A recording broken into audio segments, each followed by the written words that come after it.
Good afternoon to everyone and welcome to this year's Energy Dialogue event. Your Excellencies, ambassadors of the People's Republic of China, the United Kingdom and Azerbaijan, dear partners of IENE, dear members of the Institute, ladies and gentlemen. As always, it is a great pleasure for me and our team at IENE to be here in Thessaloniki, organizing once again the annual Southeast Europe Energy Dialogue, now in its 15th edition. I see a lot of faces of dear partners from the region who have been very loyal and supportive among us today, and I really wish to thank them sincerely for their presence. And of course, we're waiting more over the next few hours. Southeast Europe Energy Dialogue, a forward-looking event, which was first launched in this city back in June 2007. Since the very start of this colloquium, we have sought to bring together as many energy players from the broader Southeast European region, both from government and industry, and the international and regional organizations, and engage them in a fruitful dialogue focusing on the current energy agenda and the issues in hand, while also looking beyond at the global picture and the great geopolitical challenges. The region, especially the Balkans and Turkey, situated between the big Eurasia landmass and Europe proper and this Mediterranean, is finding itself in a sensitive geopolitical environment. And as we all know, this is not just a figure of speech, but has shaped into an ugly reality with a fully fledged war in the Ukraine and another one in Gaza. Even more unfortunate is that both conflicts are not showing signs of an easy de-escalation, of an early de-escalation, with a negative impact already felt in the wider Middle East, while energy markets are rattled with great uncertainty, which impacts energy prices, rises in the price of gas, electricity, and a very edgy oil market. At the same time, we have noteworthy developments in the wider Southeast European area, especially in the Balkans, as efforts to decarbonize the energy system gather pace, and as several countries in the West Balkans are making concerted efforts to fully apply the European acquis in their bid to access the European Union. The issue of introducing further clean energy technologies in conjunction with the need to improve energy security has acquired a new urgency, and a number of countries are actively examining nuclear power as a viable option, with Romania, Bulgaria, Hungary, Croatia, Slovenia, and lately Turkey being fully involved in new nuclear programs. Energy efficiency and renewables remain areas of prime concern, as despite recent obstacles, they continue to attract very useful investment. We have a very rich and challenging conference program ahead of us. And in the course of the 1.5 days, we shall attempt to examine most of the facets of the current energy scene. But we are fortunate to have among us some of the top experts and analysts with deep knowledge and equal commitment to their work, who will enlighten us on the issues involved, and through an active debate we shall attempt to see through the mist that normally surrounds energy matters of some importance, especially in our part of the world. In this opening session, we have the pleasure of welcoming our past chairman, Dr. John de Sivris, one of the co-founders of the Institute, and John Roberts, our conference rapporteur and a great friend of IENE. And I wish to thank them both for their continuing support. Then we shall welcome Mr. Artur Orkowski, the Director of the Energy Community Secretariat, and immediately after, Mrs. Alexandra Zuku, Greece's Deputy Minister of Environment and Energy. So I'll say no more, waste no more of your time, and we'll go straight to our next speaker, and I will ask John to take the floor. John, you have the floor. Yeah.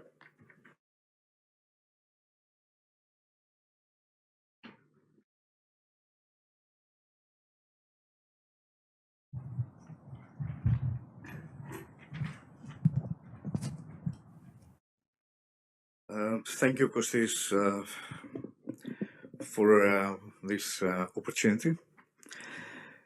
I have to admit, as Kostis just said, that both as a founding member of the institution decades ago, and later as a president of OIENE, myself, we argued strongly about an event of this kind, which we thought it was really necessary for the region, particularly. Of course, 15, 20 years ago, the vision we had for the future was basically the regional energy market, which did not exist then, at least in Southeast Europe. A regional market which over the decades has, of course, become a European market with common rules and processes. Besides, the ENE, as Kostis just mentioned, has evolved in this direction with a very exciting success. It now includes a large number of partners in our General Assembly from the neighboring countries of Southeast Europe. This is a natural adaptive development. And congratulations are owed to both, to all presidents of the past and the governing board of this, of Vienna over time, who achieved this target despite the various adversities over time. We initiated this annual event as a professional process at the time when our world was or still seemed to be big, with complicated procedures required in order to move from one country to the other. The logic then was simple. The regional market is in sight. We were seeing coming. So it is necessary for executives and stakeholders from different companies and states to make some kind of contact, to exchange off-the-record opinions, to know who they are talking. They are talking to when they receive an impersonal official request for energy transfer or document. This helped exchange views on what was then being prepared and was approaching to Southeastern European countries as directives of the European Union. The official presentations, of course, are always kept on record and remained at the Institute's archives and are a useful tool for anyone interested. But all of us in Southeast European region, historically, went through roughly the same stages. Think about it. From state-owned energy companies, either in generation, distribution, and consumption of electrons, or correspondingly molecules, methane, and international transmission contracts to what we all recognize nowadays as a mandatory, transparent commercial transaction in energy flows. It's a big development. That big world of the past eventually got smaller, and that happened during a relatively short time, 2, 3 decades. Energy became a consumer product subject to the rules of supply and demand at the European level, and we all managed to adapt. That is to say, the geography of the application of supply and demand has been expanded, while prices follow usual supply demand patterns. They have a cost basis and therefore an upward trend.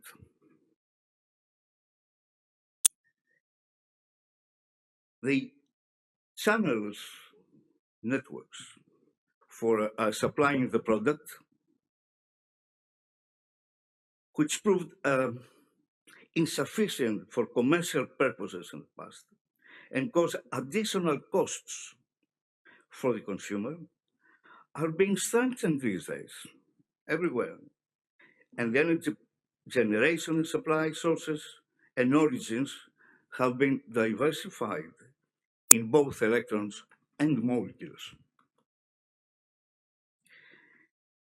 New terms and conditions have been introduced over the past years and seriously considered by our classic energy engineers logic.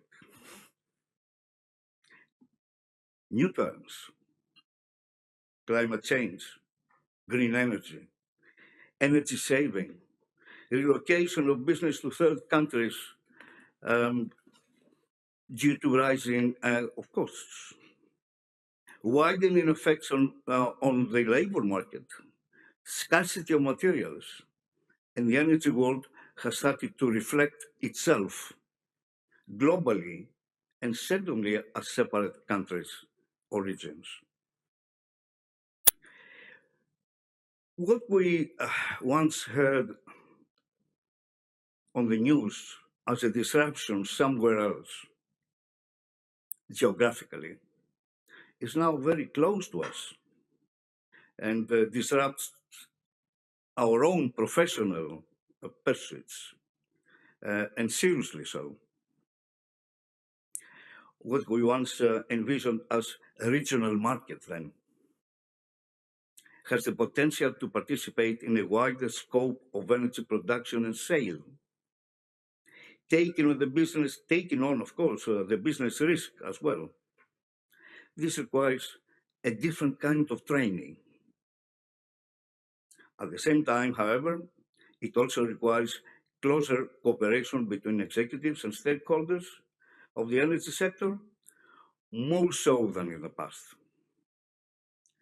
With these thoughts, ladies and gentlemen, I welcome the beginning of the 15th Energy Dialogue of Vienna. I'm proud of it and wish you all the best and success in this conference, Mr. President.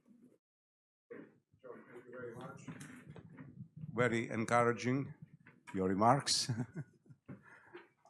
and your analysis. So, may I ask now John Roberts to take the floor?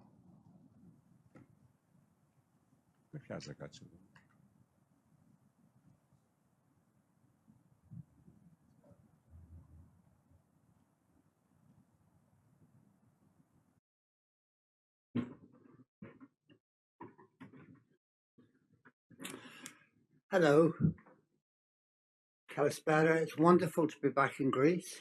It's wonderful to be here amongst old friends.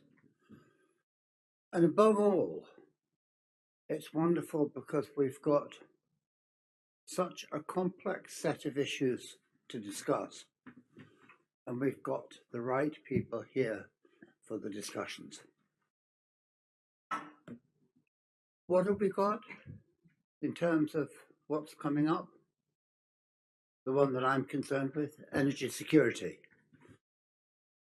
Classically seen in, or traditionally seen perhaps, as a question of what are safe sources of supply, but also seen, and perhaps more importantly, if you're a consumer, what are the affordable sources of supply? So we're going to have discussions here concerning everything from the security conditions resulting from wars in Ukraine, in Gaza, the possibility of these conflicts spreading, the indirect, or the direct, you could put it, influence of powers like Iran working through their allies, whether in Lebanon, in the Red Sea, or directly in the Gulf, all of which have already had repercussions on energy development in the region. And then you've got the classic economic problems. How do you deal with an Egypt that burns up so much of the gas that reaches Egypt that it is described as a boon to energy security that Egypt is going to receive a new floating regasification unit? In other words, that Egypt will have to be increasing its gas imports when we do not know whether it will be in a position to continue processing the gas that currently goes for export. We have an ambassadors panel coming up, and that gives you a great advantage in highlighting the role of 4 countries in particular. I'll start with my own, with Britain.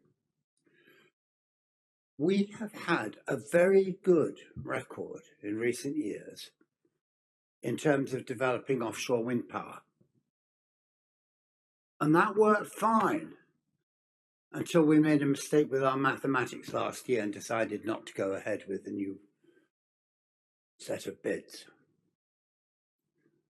But by and large, we've done well, and I'm sure that we will continue to do well. And that is more or less, frankly, regardless of the change of government, although I, like many, think that that change of government is now inevitable. Then we have Azerbaijan. There could not be a more interesting country in terms of energy supply to Europe, or as an exemplar of what can and perhaps cannot be done. Immensely ambitious and worthy projects to promote renewable energy, wind, solar, moving into hydrogen, as well as simultaneously boosting production of gas, because Europe still needs gas. But, and it's a very big but, is the infrastructure there? Is the capital investment forthcoming? Are we seeing dreams, or are we actually seeing practical policies that will be put into action? I don't doubt Azerbaijan's capabilities, particularly because they are the current chairman of COP. But I think it's quite possible that this time they've bitten off more than they can chew. Then there's Greece. Greece is incredibly important because of its geographical position. We are starting to see it moving from being just simply a physical hub, a place where energy comes in and goes out, to moving more to becoming a market hub. We're starting to see how a transit state that is itself dependent on imported energy can play a significant role in helping the energy development of its neighbours. And that's a very important example. And lastly, China. We rely on China for so much. We rely on it for solar panels. We rely on it for the electronic components that go into so much of renewable energy. And I can be honest at this point, we do not know how much we can trust China. I don't mean that we can trust in terms of commercial development. The Chinese have been extremely good at honouring contracts. There's no problem in that.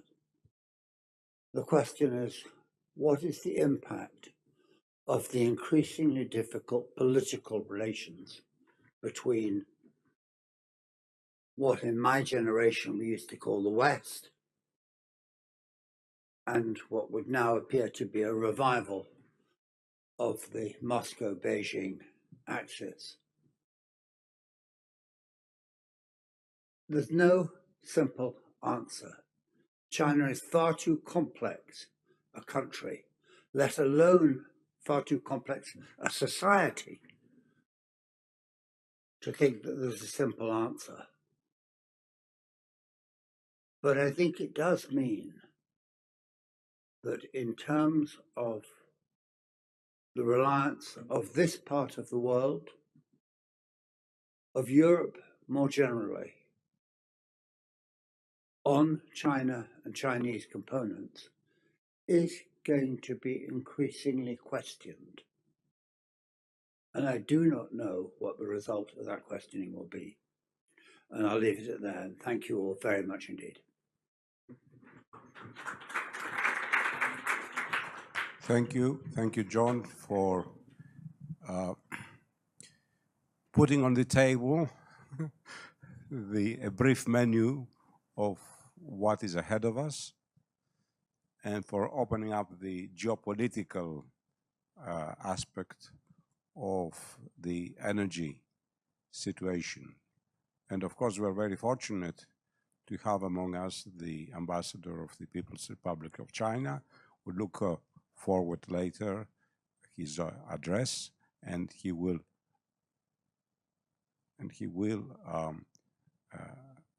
answer and address these issues. But now we go to Mr. Artur Lokorski, who is the director of the energy community. Mr. Lokorski has a long diplomatic career, but also he has experience before taking over his post 2 years ago as head of the energy community. He has been involved with Poland's National Fund for Environmental Protection and Water Management, where he oversaw crucial areas such as climate change adaptation, water protection, and zero-emission transport. So in addition to his diplomatic background, he's got an environmental background, which is very useful when it comes to head such an interesting organization as the energy community, which started, let me remind you, back in 2005, and in Athens. And next year, as Mr. Lokorski reminded me, we're having the 20 years. Now, energy community and ENA have very good long relationship as participating in various of our conferences, but also us participating in various functions of the energy community. So we very much look forward to Mr. Lokorski's address. You have the floor.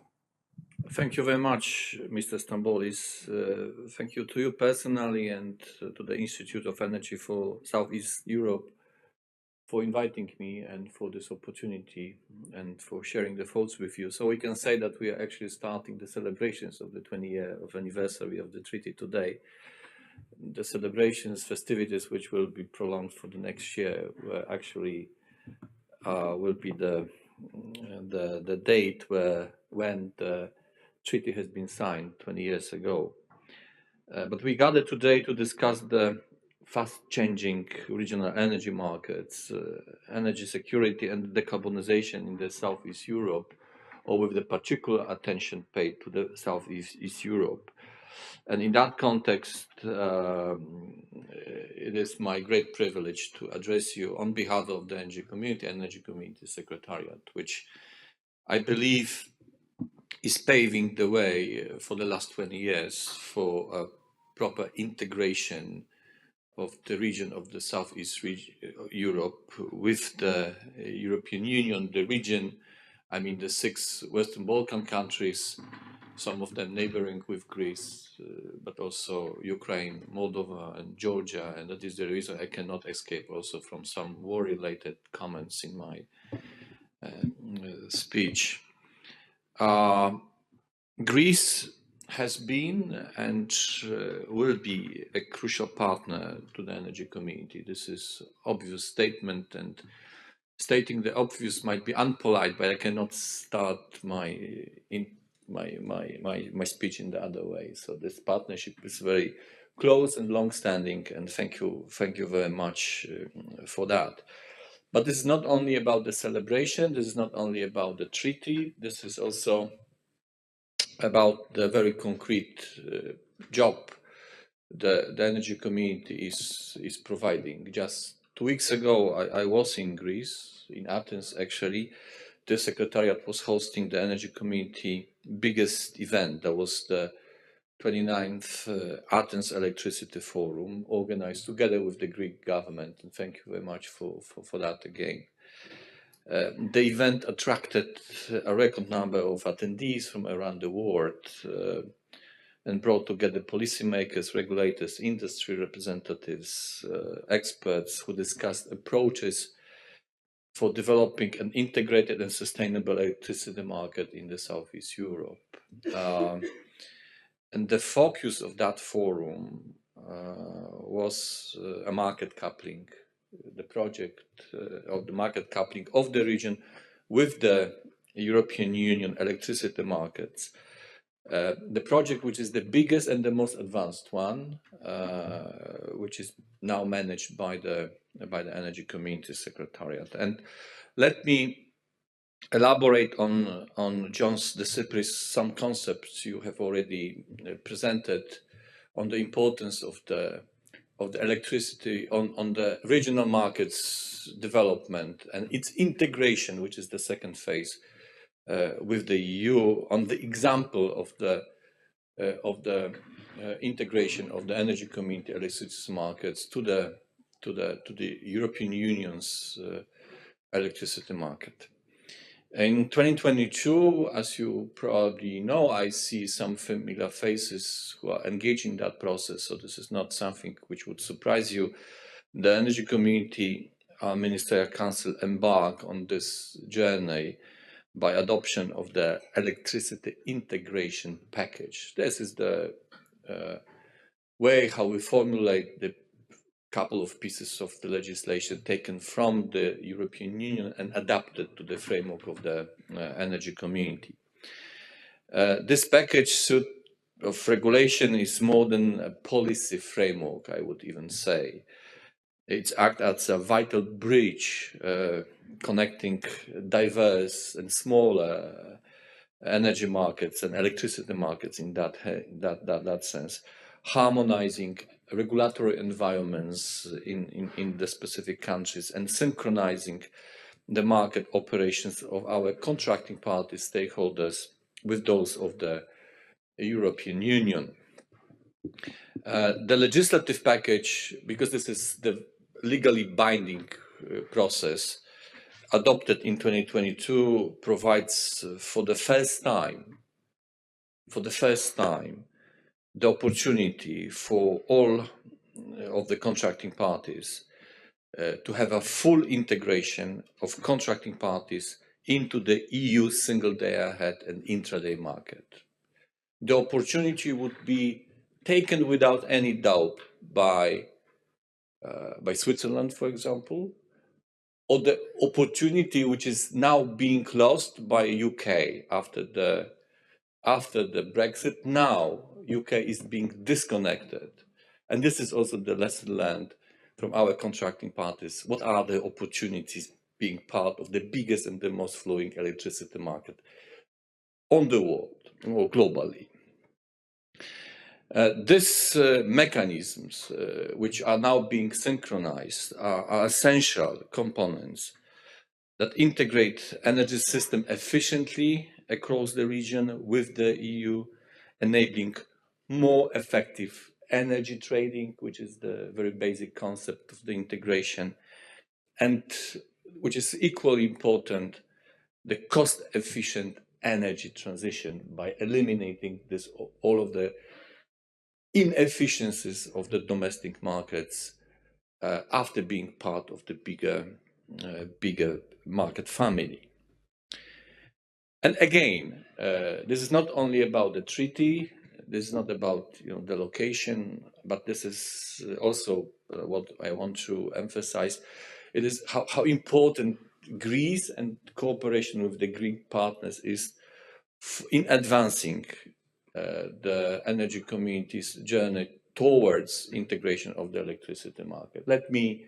I saw Selene being a partner of that conference, which is without saying one of the most important partner.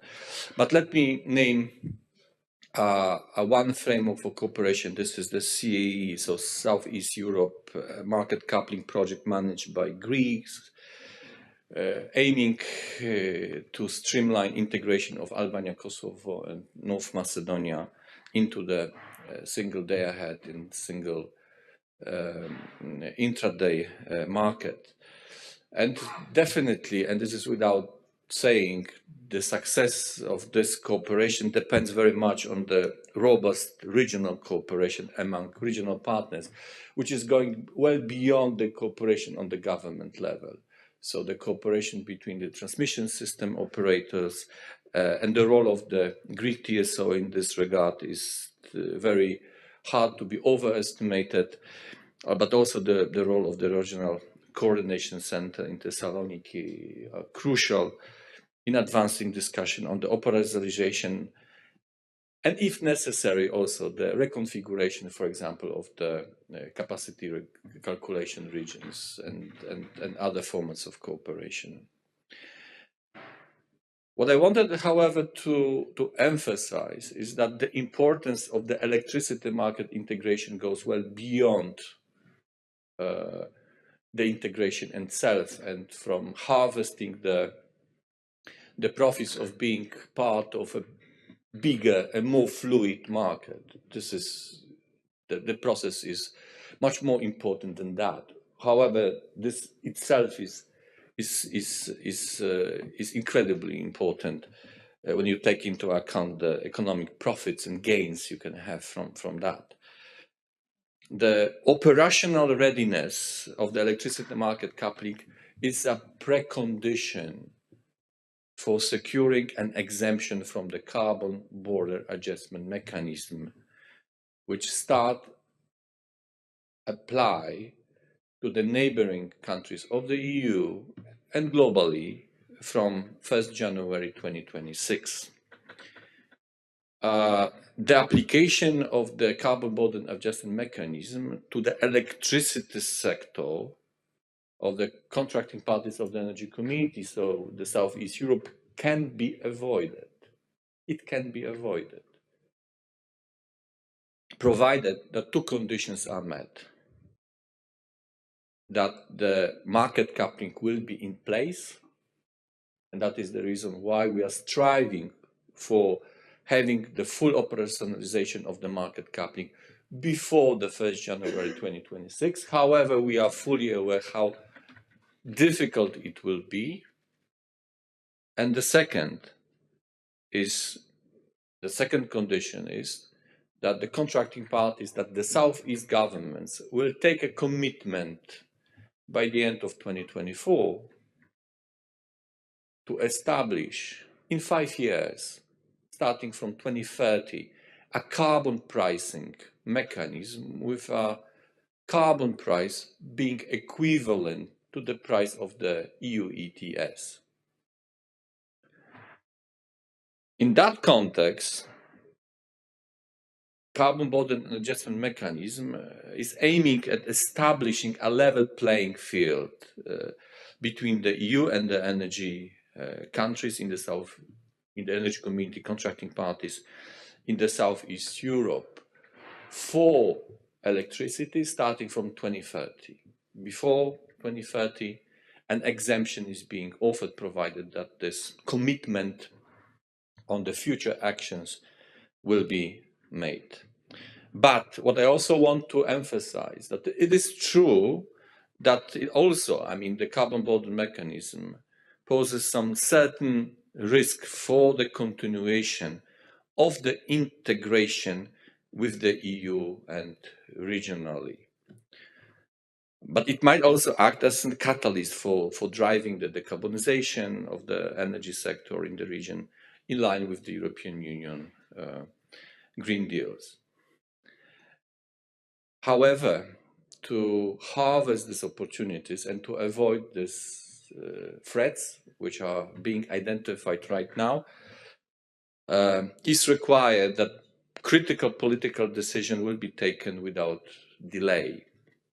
And the informal ministerial council of the energy community in Banja Luka, to be held, I mean, in 2 weeks from now, on 3rd July, will be a very good opportunity to demonstrate whether there is a joint commitment to integrate the decarbonized energy sector in Southeast Europe.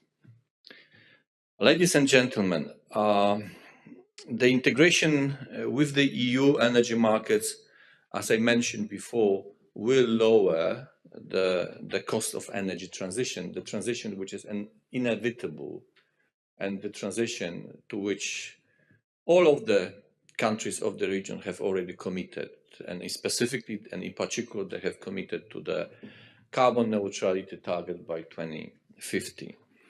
The energy community supports efforts in the Southeast region to tap on its considerable potential in renewable energy. And this can be done by getting closely connected to the EU market and its opportunities. And also, I would like to elaborate on a very specific mechanism which is now being elaborated in the framework of the energy community.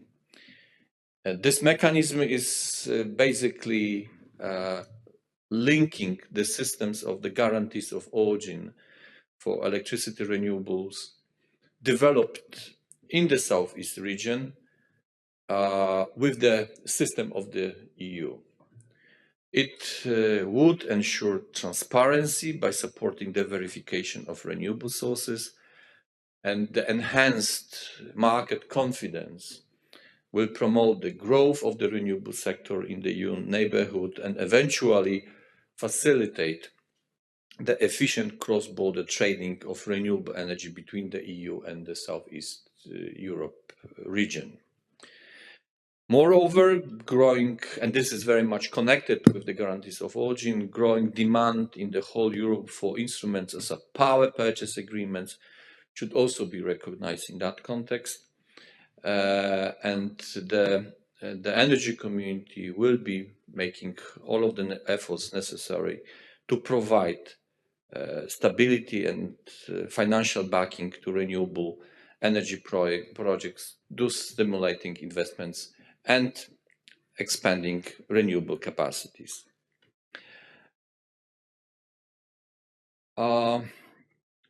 Let me now turn to the gas sector, but I cannot do it without making a reference to John Roberts' comments on the Greece role in the region, as Greece really became a key partner for the energy community countries in that sector. the very brutal Russian invasion on Ukraine undermined the energy community, the energy security of the EU itself and the neighborhood grouped under the flag of the energy community. By the way, the role of the energy community has also changed dramatically after or since then. The Secretariat, for example, is a fiduciary of a $500 million fund financing the procurement of the equipment needed for Ukraine to replace the equipment damaged by Russian army. But this is not only about the equipment, this is actually how to rebuild the 50% of the lost generation in Ukraine and how to ensure the continued operation of the transmission and distribution and heating systems in this country, especially before the winter, which is expected to start in 115 days from now. But back to the gas issue.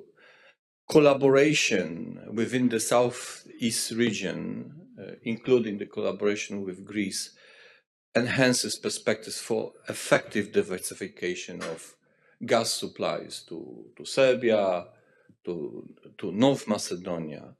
But this is also worth mentioning that the first pilot LNG cargoes were delivered to Moldova thanks to cooperation with Greek partners and using the Greek LNG terminals.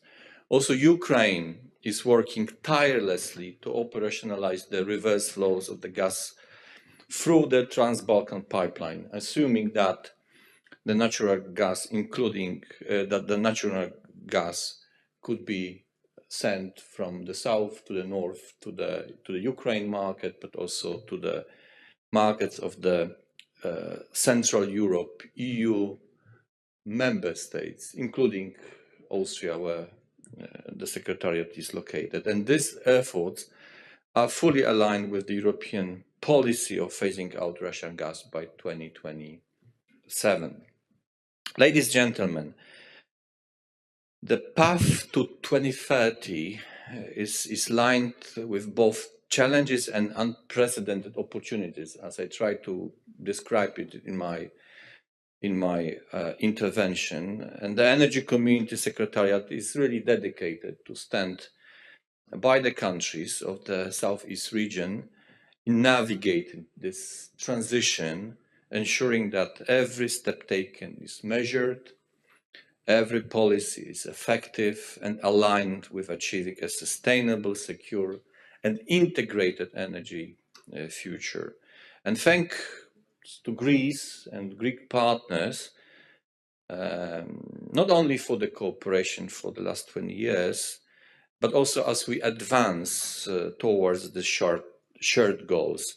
And your commitment to the transformative energy policies we are representing and the partnership is really crucial to be successful in this endeavor. Thank you very much again for having me.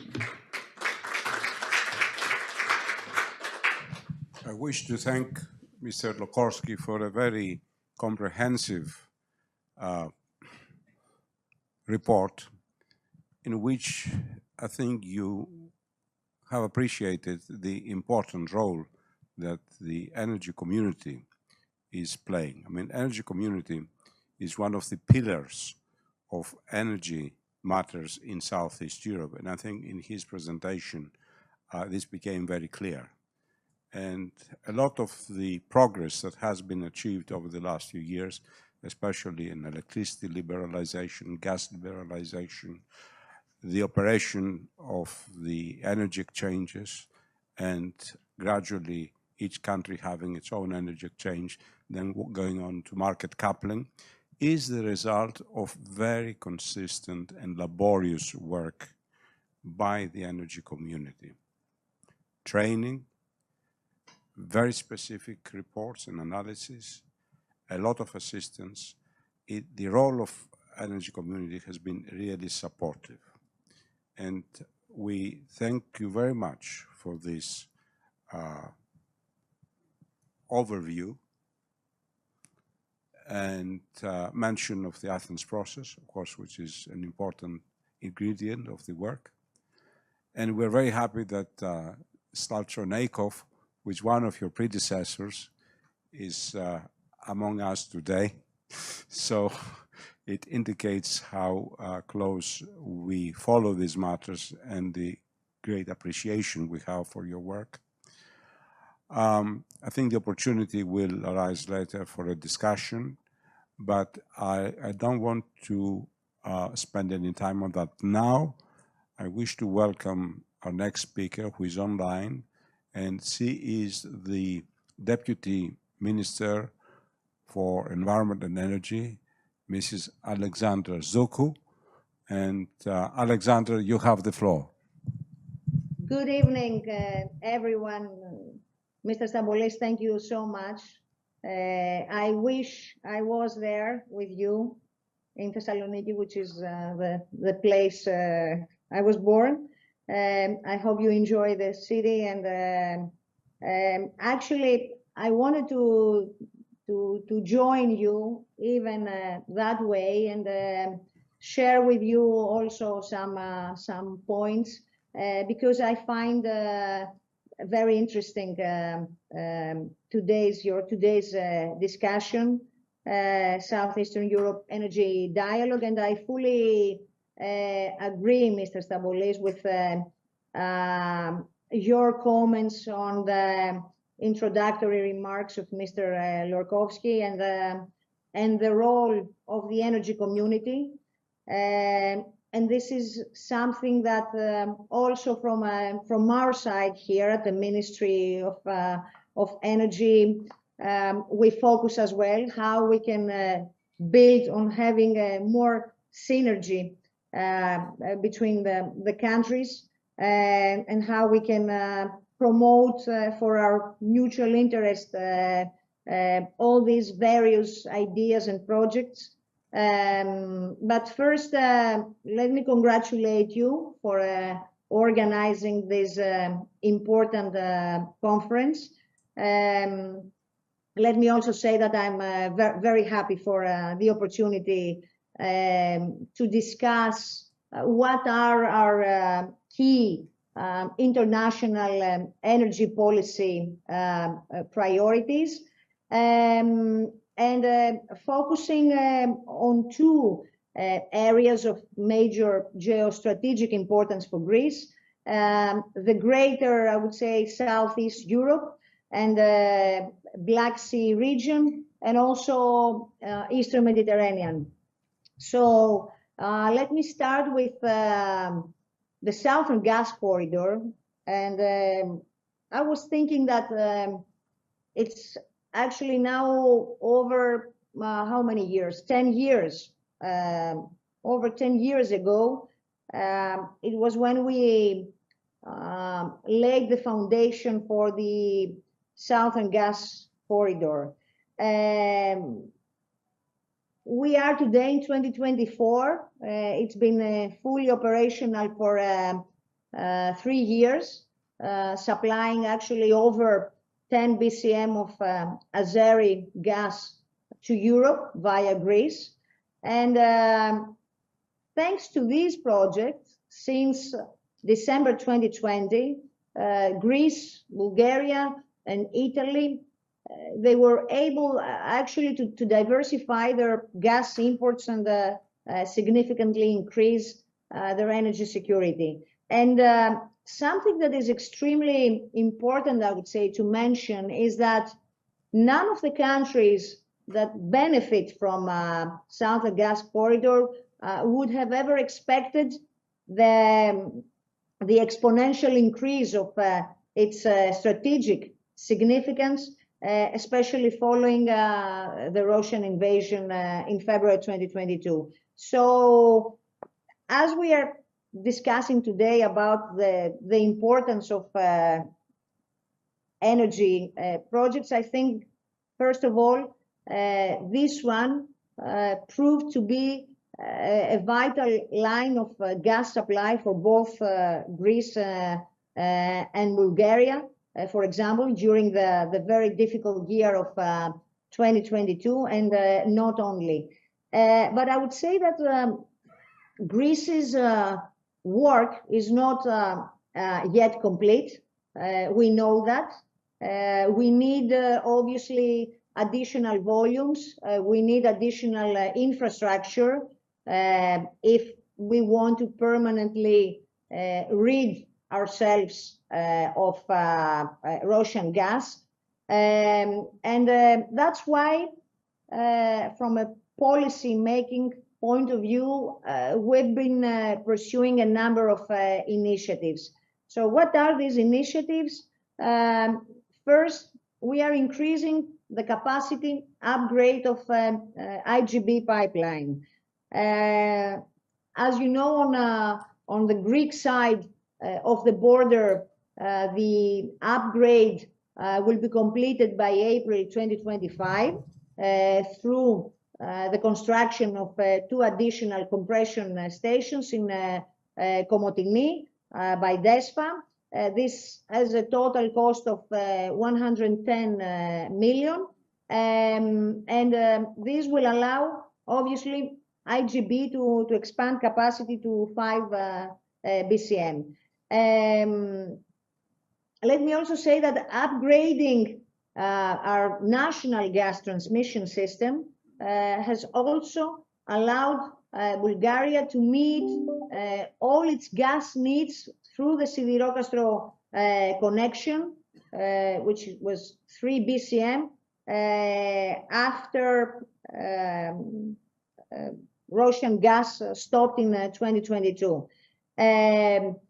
Other notable milestones I would like to mention are, of course, the full commercial operation of the Alexandroupolis FSRU this summer, and the commissioning of the 1.5 BCM capacity Greek North Macedonia pipeline in the second half of the next year. And we are also ready to support TAP expansion by 10 BCM with a second compressor in a city close to Thessaloniki, Ceres, by 2027. And I recall also the MOU that has been signed with Azerbaijan and the European Union. Next, and this is something very important also for us, for the Greek government, we have the vertical corridor. The vertical corridor, for me, is the most important strategic energy infrastructure in our region following the construction of TAP. Why is that? Because as a result of this, Greece will be able to export to our northern neighbors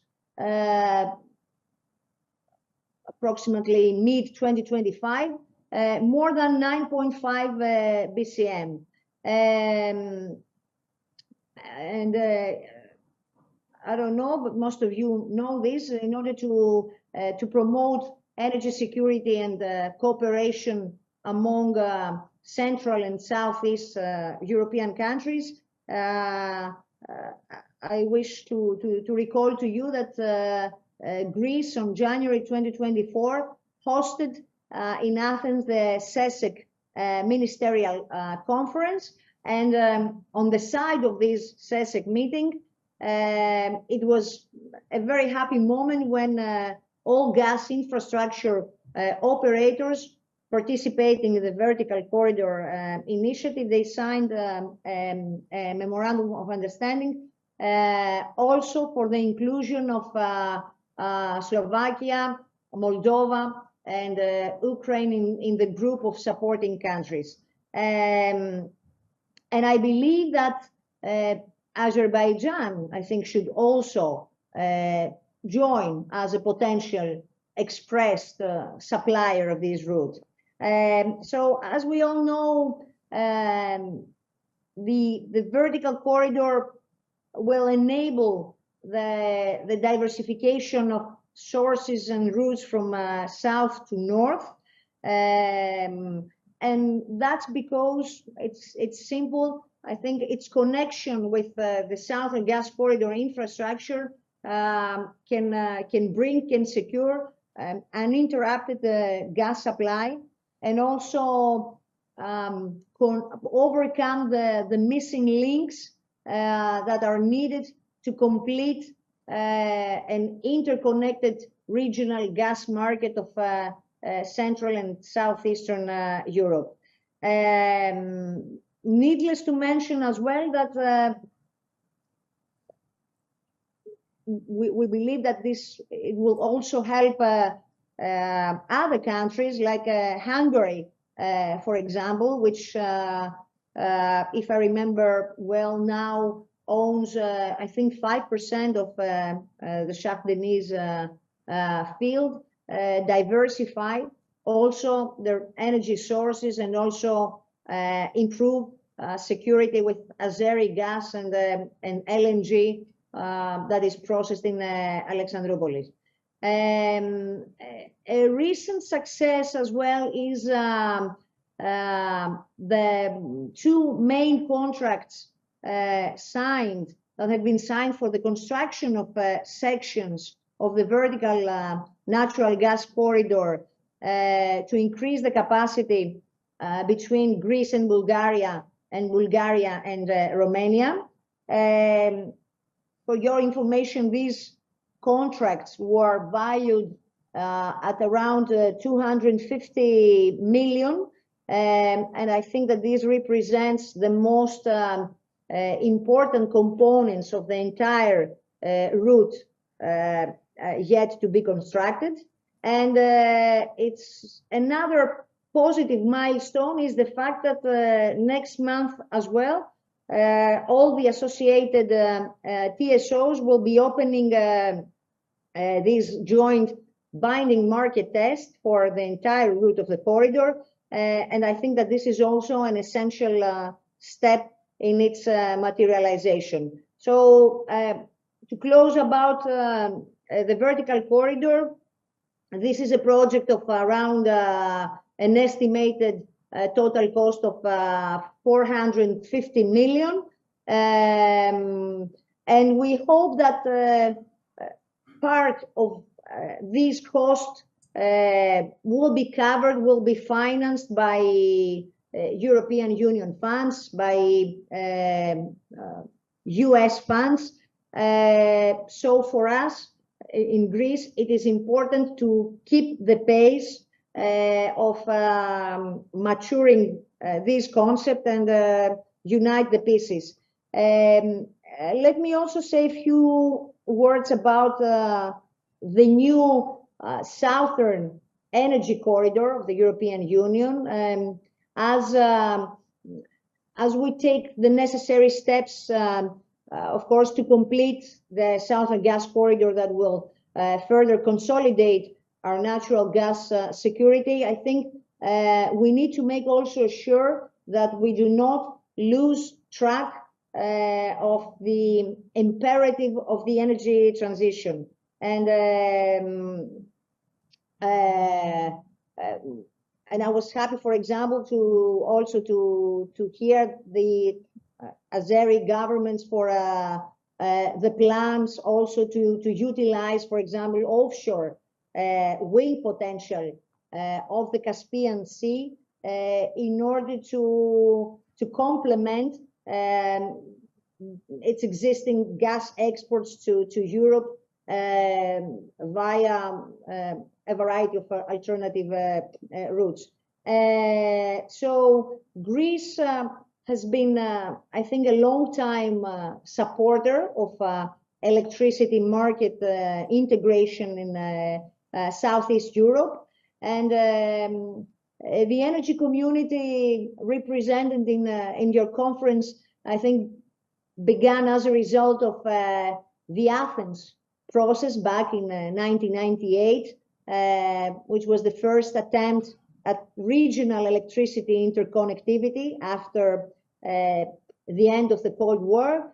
So Greece today is well interconnected with all neighboring states, including Turkey, Bulgaria, North Macedonia, and Albania. And obviously, we are also planning to expand our interconnections capacity by 2030 because we want, obviously, to emerge as a major regional net electricity exporter. What is also a top priority for Greece is to expand and accelerate the pace of renewables penetration in our electricity generation mix. And this is not only, we see it not only as a means to facilitate our transition towards a net zero carbon future, but also it serves also as a means to improve our energy security through a rapid substitution of Russian fossil fuel imports. According to our revised Greek National Energy and Climate Plan, we have a target of 80% participation of renewables in electricity generation by 2030. And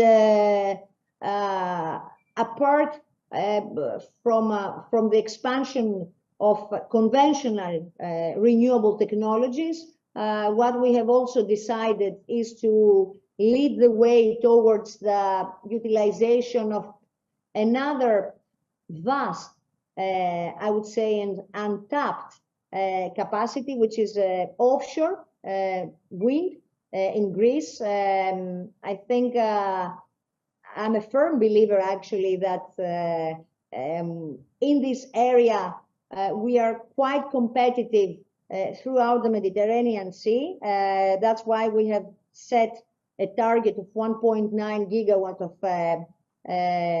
wind power. And I think that in Greece overall, we believe that gas is the obvious transition fuel. And this is going to help us also accelerate our transition.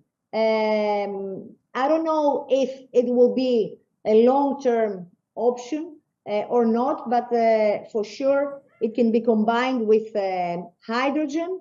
And again, here we have some ambitious plans. We are building hydrogen dedicated pipelines, both domestically, like in Western Macedonia, internationally, in North Macedonia. We have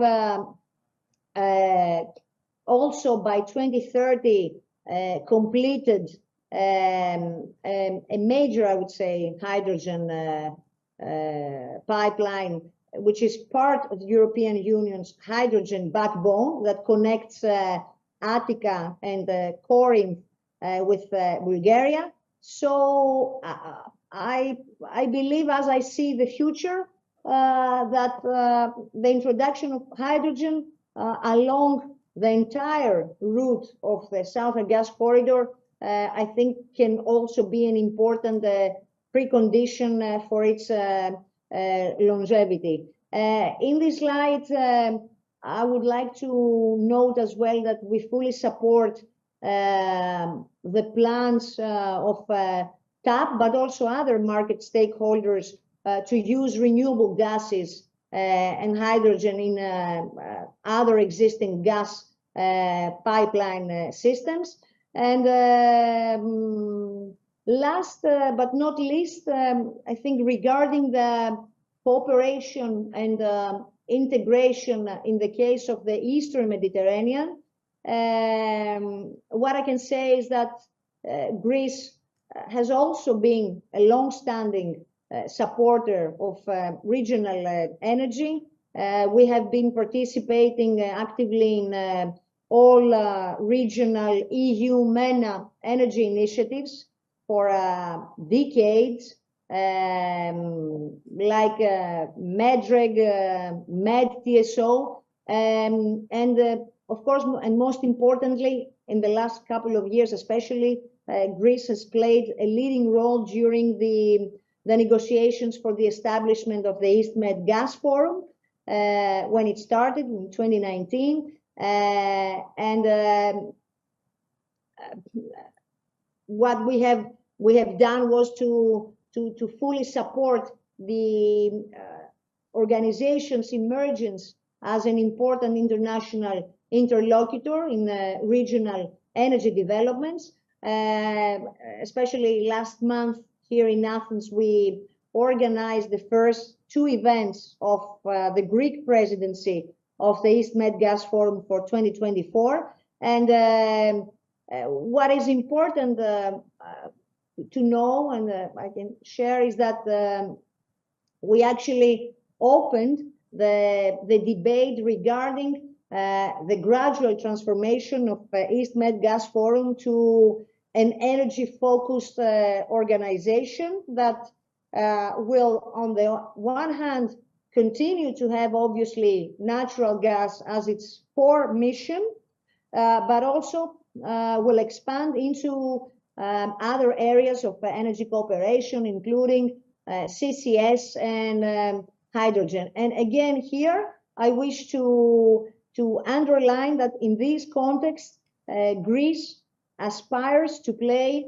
a key role in the enhancement of the energy security and the energy transition of the MENA region and the Eastern Mediterranean. We are promoting several electricity interconnection projects that will link renewables potential of, I don't know, the Saharan, the Arabian deserts, and in particular, solar PV from Egypt and Saudi Arabia to European Union markets via Greece. And here you know that we are working on two specific projects, which is the Gregi interconnection with Egypt, which is a project of common interest since 2023, and also the other project, which is the Greek Saudi Arabia interconnector that runs on behalf of IPTO. I don't want to tire you more. We also have other aspirations, like, but this is premature, I would say. The Green Aegean interconnector is also a flagship project. If we manage to export green energy to southern Germany. But in conclusion, what I would like to say, dear friends, is that, and what I would like to emphasize is that, yes, Greece is emerging as a major energy transit hub for both gas and electricity. Credible and stable energy bridge interconnecting again Caspian Sea, MENA with Europe, and it's on our hands, all of us. It's not only the government, but the organizations and stakeholders like you, think tanks, all of us to unite the pieces and make all this vision become a reality. Thank you very much, and I'm sorry if I tired you a lot. Okay, thank you very much. Mrs. Alexandra Zoukou, for a very useful roundup on Greece's plans, aspirations, and a special interest was the vertical corridor, which is being developed in cooperation with the other countries. So we won't waste any more time. I will ask the participants of the first session to come here for a commemorative photo opportunity and also to award some of the honorary distinctions. Gina, please, can I have the plaques? And then we go immediately to the next session, which is the Ambassadors Forum. So, Mr. Lokorski, John Roberts, Yanis Desipris, please join me here.